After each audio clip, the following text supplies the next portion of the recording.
人亦都夠。Members, we have a quorum, and it is about time to make a start. Item number 1, confirmation of the minutes of meetings at the first regular meeting held on October the 10th and the second regular meeting held on October the 12th. I have not received any proposed amendments. Can I take the minutes as confirmed? Okay. Matters arising. I've already written to the CE with members' views and sought more time to be made available. I've received a notice from the Director of Administration, and the CE will attend the Q&A session on November the 1st. Together with the Deputy Chair, we met the CS. We made the point that members would be anxious to exchange views with him. But I mean, this is bridge under water under the bridge now, and the CEO will be joining us on the 1st of November. And there will not be any specific areas, and he will be speaking very briefly, leaving more time for members to put questions. Let me get this point in as well.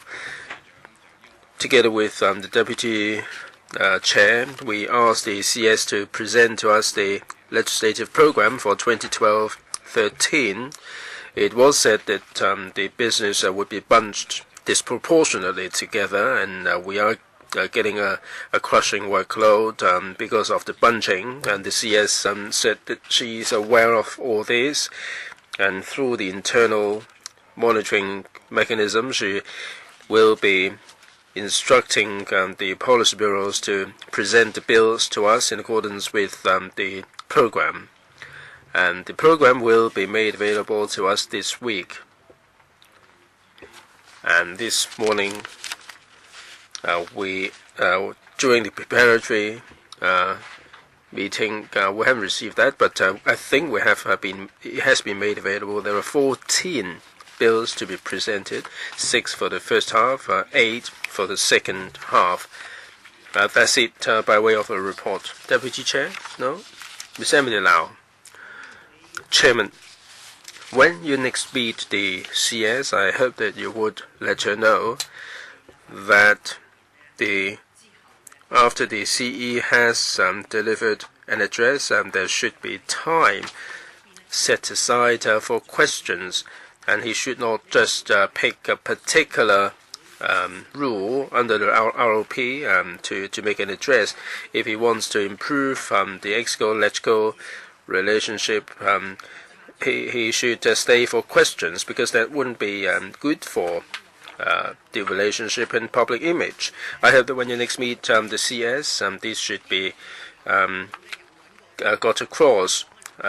There shouldn't be any repeat of the same arrangement. He should not be just walking away, and that would be very bad.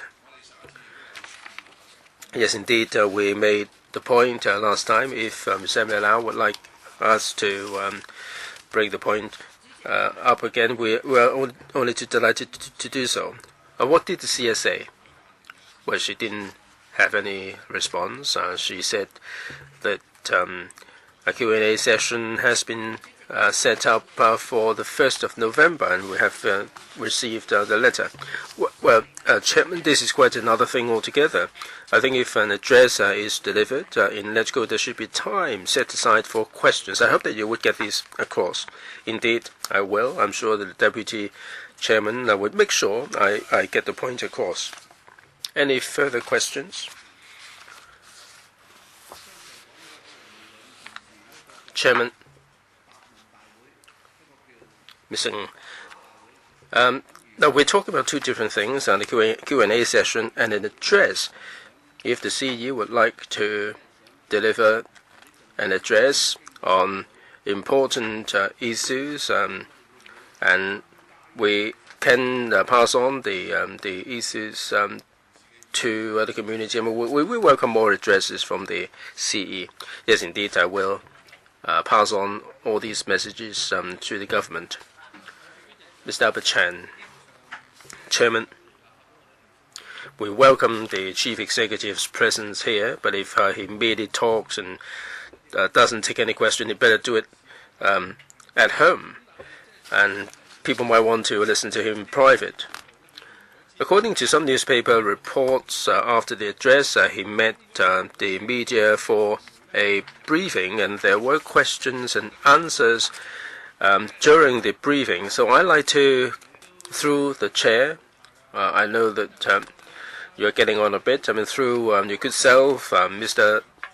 Chairman, I'd like to confirm whether there was such a briefing held after the address. And if this is the case, I think we have to reprimand the chief executive for not taking any questions from us, while at the same time taking questions from the media. And this is an insult. I mean, if people would like to be receiving the insult, that's their business. I mean, they may be used to being a lackey, and they're used to it. But I think that the arrangement of a briefing for the media is unacceptable. In answer to Ms. Emily Lau's question, I will truthfully reflect all manner of views from members to the CS. Mr. Leung Kwok, sit hold, please.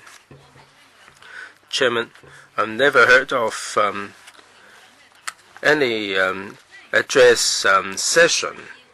If the chief executive would like to have a State of Union address or something like that, he can do so at the government house. He should not use LegCo as the backdrop. This is really offensive, unless he's prepared to be subject to questions. Last time, Mr. Alan Leung brought up the rules of procedure. Under the ROP, the designated officials can answer questions. Now, these designated officials are designated by the chief executive himself. Since the designated officials have to answer questions, why doesn't he? Now, this may not be in the ROP. I hope, Chairman, when you next meet the CS, you will have to get across this point. This kind of behavior is inconsistent with what he said in his address, that he would like to build a relationship with the legislature. And this is what he said is not consistent with what he does. He met the media. I mean, it wasn't really a press conference. I think he was trying to form opinion in that process. I hope that you will let the CS know that the CE should discharge his constitutional duty. Yes, I will reflect that. Mr. Leung Kwok-hong. Chairman, I don't think we can blame C.Y. Leung. He's got none of the jobs. I mean, he wasn't. It was Mr. John Tsang who met the state leaders, and Mrs. Carrie Lam went to Beijing instead of him. I mean, he must have a lot of resentment, like a resentful woman. Well, I don't think you should insult women, said Miss Emily Lau. Will you retract the words, Mr. Leung?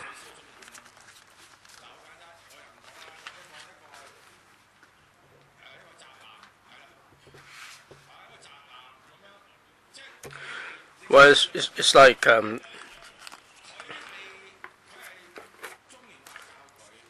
think the liaison office sought some favors. He was supported by the liaison office. I don't think you should blame the chief executive. He must have his own difficulties. It's difficult for him to meet the state leaders. Why Mrs. Carrie Lam and Mr. John Tsang met the state leaders instead of C.Y. Leung? He meant to leave for the visit, but that was cancelled. And he's taking this out on us. I said I didn't want to listen to him, all these lies. He never talked about his own unauthorized structures.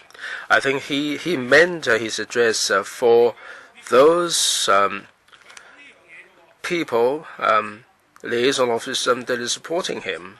I think we have to be empathetic. We have to be sympathetic to C.Y. Leung. If we see a repeat of this next time, then the Pen Democrats should shut our ears to this. We shouldn't listen to all these lies. Now, the chief executive doesn't command any popularity, and the bureau secretary was taken to court. Now, you said you will truthfully reflect our views. You should say that Leung Kwok-hong would forgive him. Well, are you reflecting this truthfully? His bosses didn't want to see him, and second, he's got trouble. He's got trouble of his own. Well, can't I say anything for the chief executive? Well, Mr. Leung, I think you have digressed. No, I haven't digressed. Let me come back to the subject. 8A and 8B. Well, one at a time, please. Mr. Wong, I think you're going to take the floor. Well, this is not FTU. Well, no conferring like this, no dialogue like this. You are head of the FTU, but not here. I have the floor. Why don't you go back to the FTU? You go back to the FTU. You're the president of the FTU. You don't have as many votes as I do, Mr. Leung. When I'm talking about 8A and 8B, now I'm asking the legal advisor. Here, 8A, the chief executive may, at his discretion, attend meetings of the council or any committee or subcommittee thereof for the following purposes: addressing the council at any time as he shall think fit, including during a special meeting. Chairman, if the CE doesn't agree with what I said, he can say so. In other words, he can address the council anytime he likes. Mr. Zheng Yuxing was there. I mean, by 8A, he was allowed to speak at any time. I mean, if I were lying, he can say that I'm lying. There is no stopping him. So I'd like to put this to the legal advisor. Is my interpretation correct? Now, at the special meeting, he can address the council. Mr. Leung, the president has already handed down the ruling, so the president can be unreasonable. Well, I'm putting this to the legal advisor. I'm not saying that the president is incorrect. Mr. Wong Ting Kwong? Well, can we limit the time, Chairman? 3 minutes. Well, I think for Mr. Leung to say all this at the House Committee, it is a waste of time. I think he is deluding himself. He's making up all these stories. I don't think we need to have a meeting like this. Well, Mr. Wong, speak to the subject. Well, I haven't digressed. It just happened. Also, Mr. C.Y. Leung appeared at the council to elaborate on his governance principles. I think it is necessary. I want to find out more about them. If members don't want to listen, they are free to leave. If they think that it's a waste of time, they have a choice. But I don't think those who really want to listen to the address should not be denied an opportunity. Ms. Claudia Mo. Chairman, I think the chief executive, Mr. C.Y. Leung, met the media after coming here. The media represent the fourth power, and I don't think there is any conflict between him coming here and meeting the media. But what I'm concerned about is that he only met the senior echelon of the media to disseminate the message. This is an infringement of press freedom. Now, let me come back to the address. He merely made an address. I go along with Ms. Sit Ho in saying that since designated officials are supposed to make clarification, and the chief executive doesn't really want to do that, I find this wholly strange.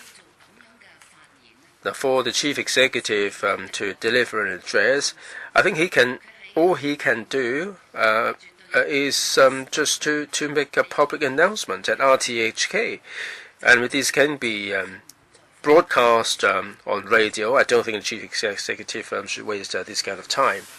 Mr. Wong Kwok Kim.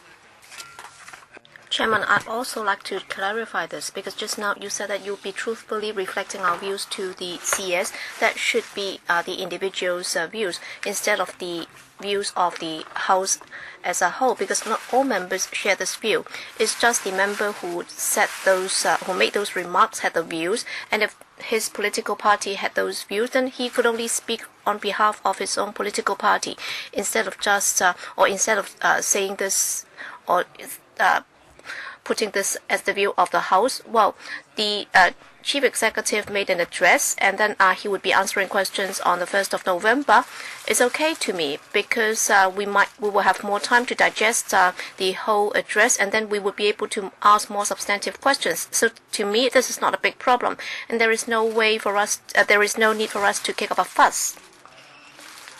So the main thing that I'm trying to tell you, Chairman, is when you try to convey our views to the CS, you should be conveying this as the views of the individuals instead of the House.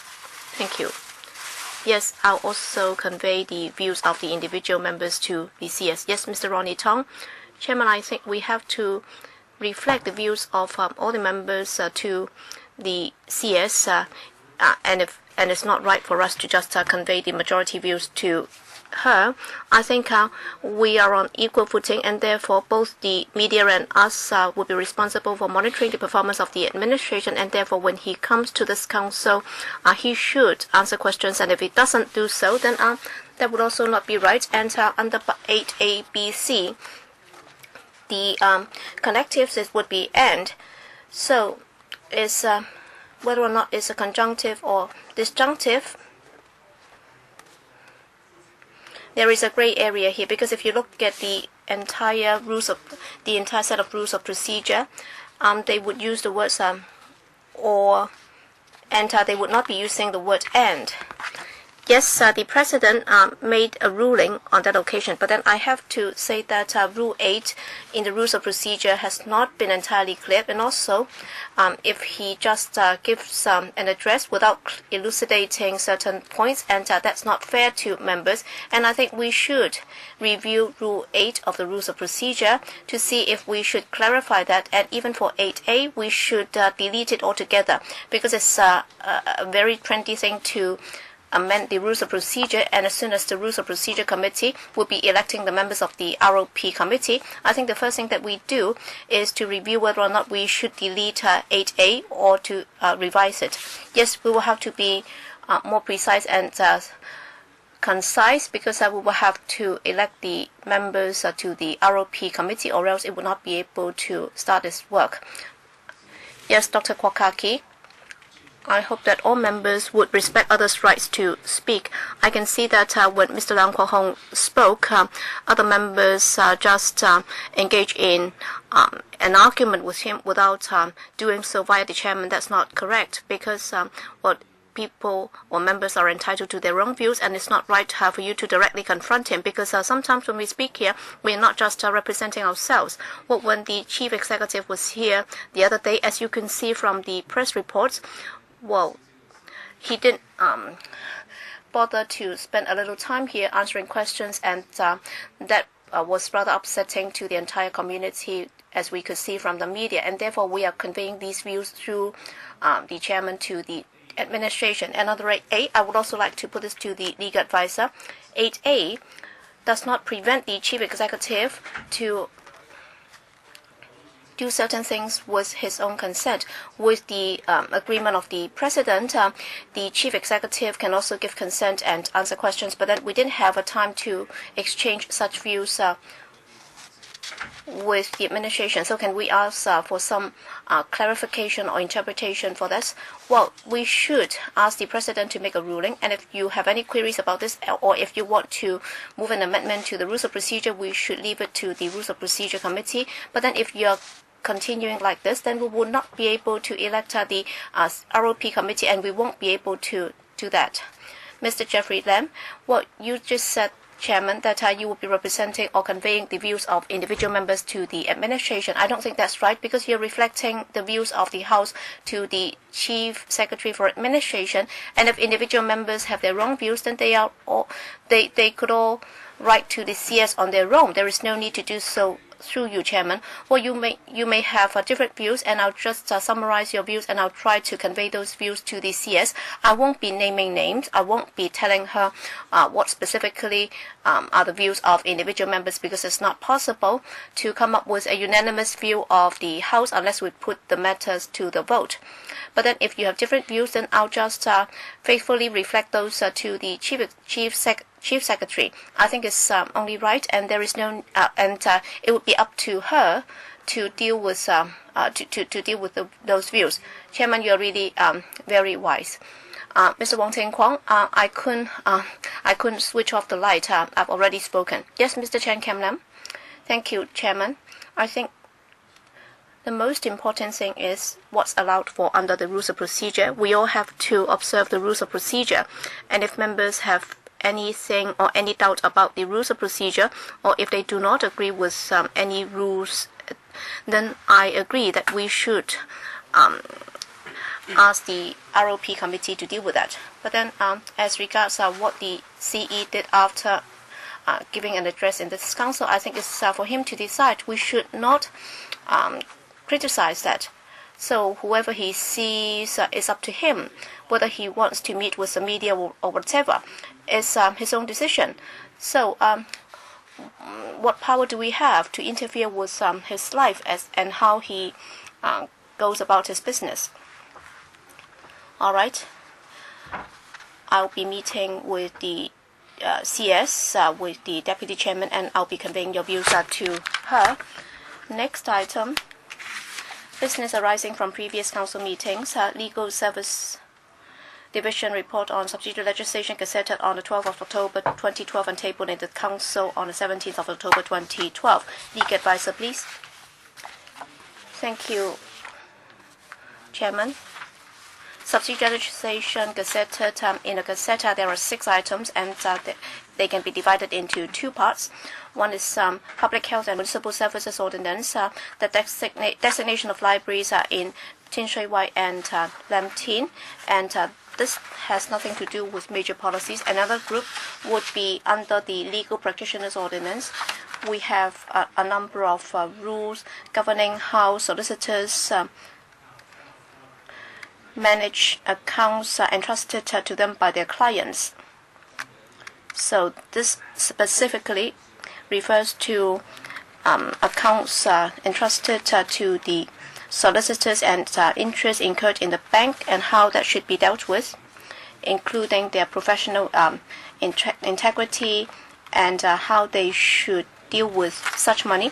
In 2005, during the 3rd term of this council at the AGLS meeting, we discussed this, and 7 years later, we now have the relevant rules being gazetted. We have also written to the Law Society asking for further information to assist us in scrutinizing the proposed rules, and we have also asked questions and put them to the administration, and we have already enclosed our letter to the administration to the paper. And after receiving the reply from the Law Society, we also have some follow-up questions, and we are still awaiting the reply. And if members decide to set up a subcommittee, of course, we'll be more than happy to assist the work of the subcommittee. Thank you. Yes, Mr. Sin, on behalf of Mr. Albert Ho, I'd like to propose that a subcommittee be set up. All right, any objection? All right, we're going to set up a subcommittee on the Legal Practitioners Ordinance and also the rules under it. Any objection? Anyone who would like to join? On behalf of Albert Ho, I'd like to say that he'd like to join. Yes, Dennis Kwok. Yes, I'd like to join. Okay, as usual, we'll circulate the return to members, and you can fill in the form if you're interested. So the deadline for amendment is 14th of November, and if you want to seek an extension, then that could be extended to the 5th of December. Next, further business for the council meeting of the 24th of October 2012. Mr. Paul Che and Ms. Ann Chiang have replaced their oral questions. Business for the Council meeting of the 31st of October 2012. 20 questions, 6 oral, 14 written, and there's no bills for first or second reading, and there's no government motion either. As for members' motions, there are 2. 1. Motion on raising the minimum wage level to $33 or above per hour. That's to be moved by KK Fong. Another one is on regulating the beauty industry, is to be moved by Ms. Helena Wong.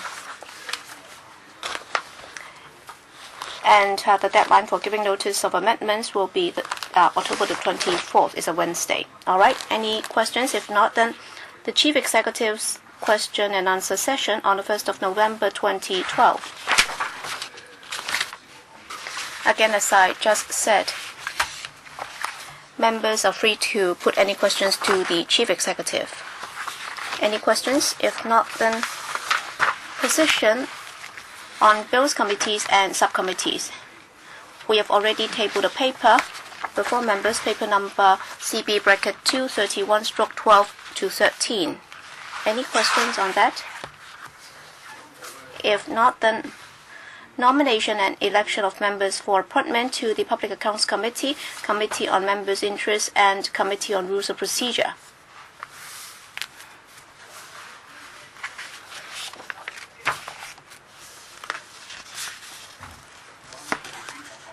Okay, I'll defer to the Secretary because we'll be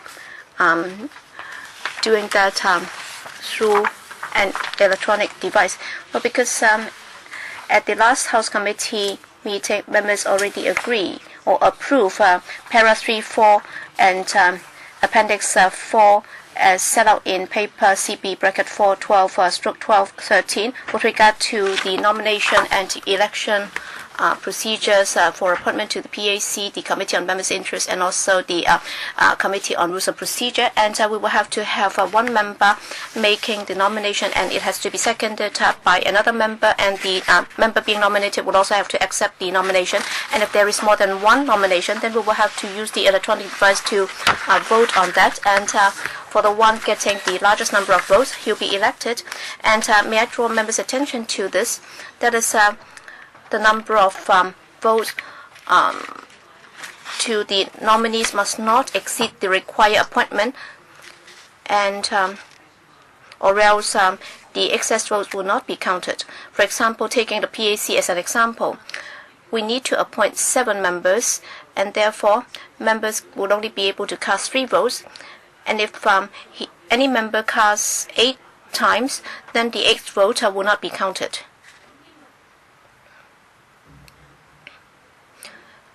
So every member will be allowed to cast 7 votes instead of 3, right?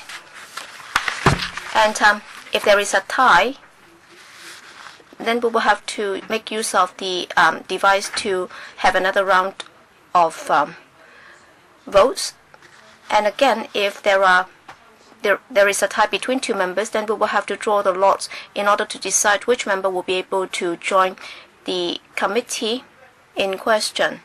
And after the election is completed, then the meeting of the House will then be suspended for 15 minutes so that members will be allowed to elect their respective chairman and deputy chairman from amongst themselves, and then the House will resume and the House committee will be asked to endorse the results of the election of the chairman and deputy chairman of the committees.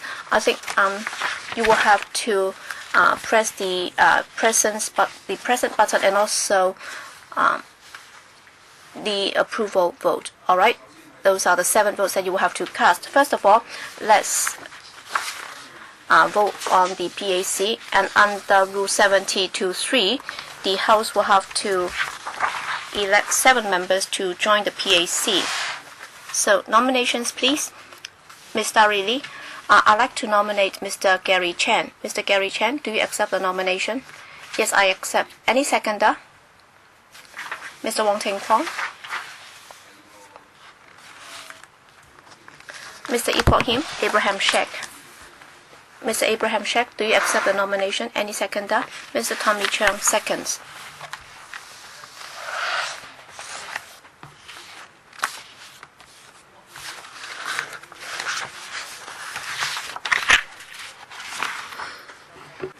下一個 Next, Tam Yu Chong. I'd like to nominate Paul Chair. Mr. Paul Chair, do you accept the nomination? Any seconder? Mr. Jeffrey Lam. Mr. Jeffrey Lam seconds. Miss Emily Lau, I'd like to nominate Miss Sito. Miss Sito, do you accept the nomination? Yes, I do. Any seconder? Mr. Sin Chung Kai. 梁家傑 Alan 劉慧卿議員又再提名。 Ms. Emily Lau, can you nominate a second time? Mr. Sin Chung Kai, nominate Mr. Kenneth Leung. Accept? Yes. Seconder, Mr. Charles Mock. Mr. Albert Chan, nominate Wong Yok Man. Do you accept it? I can't resist the offer. Seconder, Mr. Raymond Chan. Mr. Ip Kim Yuen. Mr. Alan Leung. Mr. Alan Leung.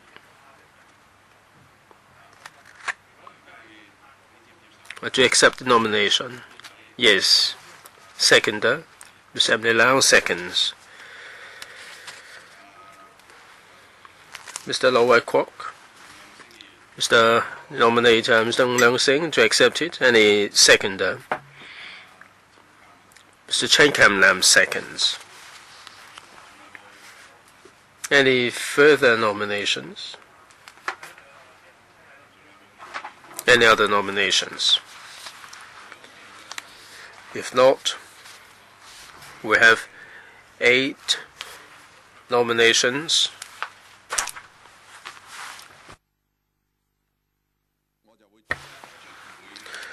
I will read out the names one by one for members to vote.